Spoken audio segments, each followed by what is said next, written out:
Vaishnava Disciplines. After completing the Tantric sadhana, Sri Ramakrishna followed the Brahmani.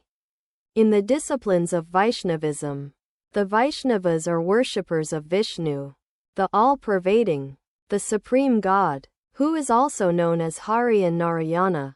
Of Vishnu's various incarnations, the two with the largest number of followers are Rama and Krishna. Vaishnavism is exclusively a religion of bhakti. Bhakti is intense love of God, attachment to Him alone. It is of the nature of bliss and bestows upon the lover immortality and liberation. God, according to Vaishnavism, cannot be realized through logic or reason, and, without bhakti, all penances, austerities, and rites are futile. Man cannot realize God by self-exertion alone. For the vision of God, His grace is absolutely necessary. And this grace is felt by the pure of heart. The mind is to be purified through bhakti. The pure mind then remains forever immersed in the ecstasy of God vision. It is the cultivation of this divine love that is the chief concern of the Vaishnava religion.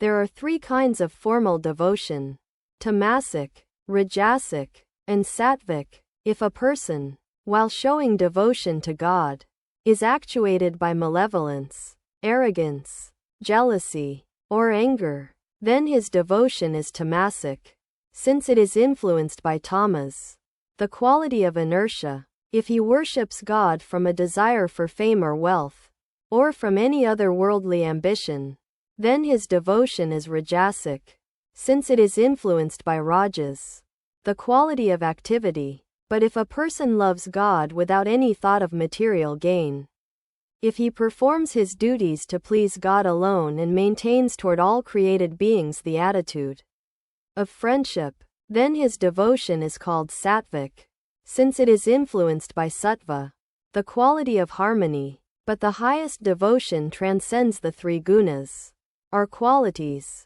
being a spontaneous, uninterrupted inclination of the mind toward God, the inner soul of all beings.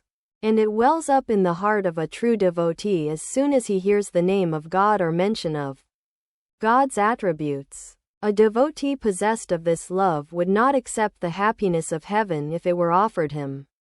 His one desire is to love God under all conditions, in pleasure and pain, life and death, honor and dishonor, prosperity and adversity. There are two stages of bhakti.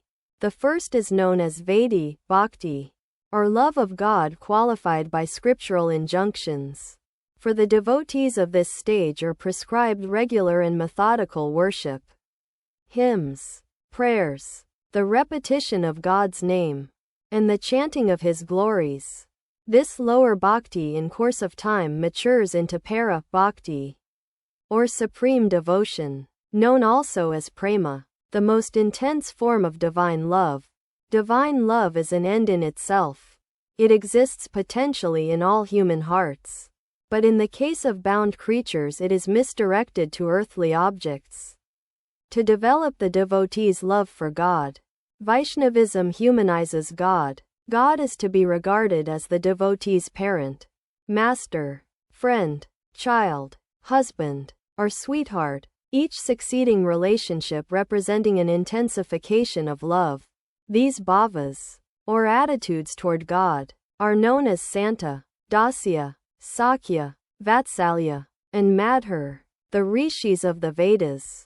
Hanuman, the cowherd boys of Vrindavan, Rama's mother Kausalya, and Radhika, Krishna's sweetheart, exhibited, respectively, the most perfect examples of these forms. In the ascending scale, the glories of God are gradually forgotten and the devotee realizes more and more the intimacy of divine communion. Finally, he regards himself as the mistress of his beloved, and no artificial barrier remains to separate him from his ideal. No social or moral obligation can bind to the earth his soaring spirit.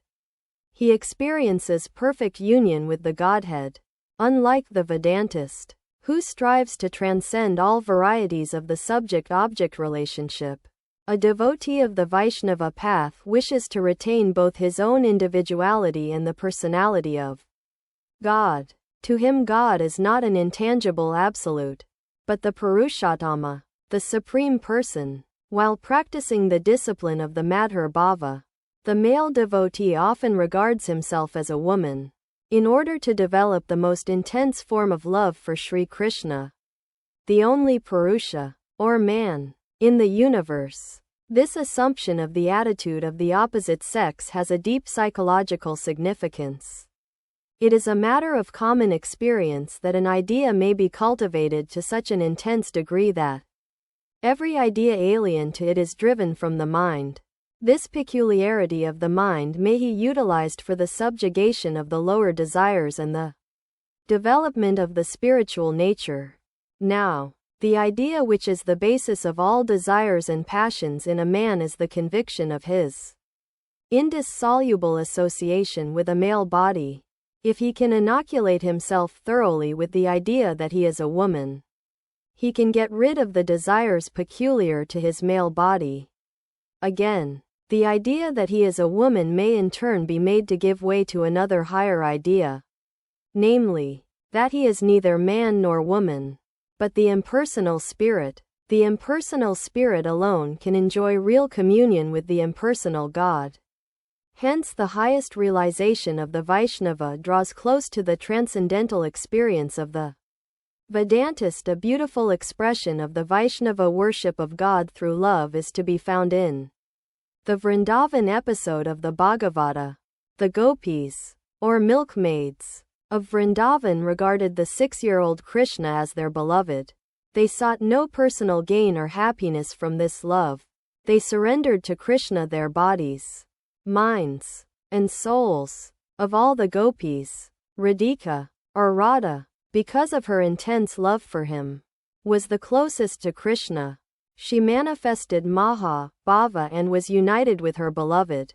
This union represents, through sensuous language, a super-sensuous experience. Sri Chaitanya, also known as Gauranga, Gora, or Nimai, born in Bengal in 1485 and regarded as an incarnation of God, is a great prophet of the Vaishnava religion.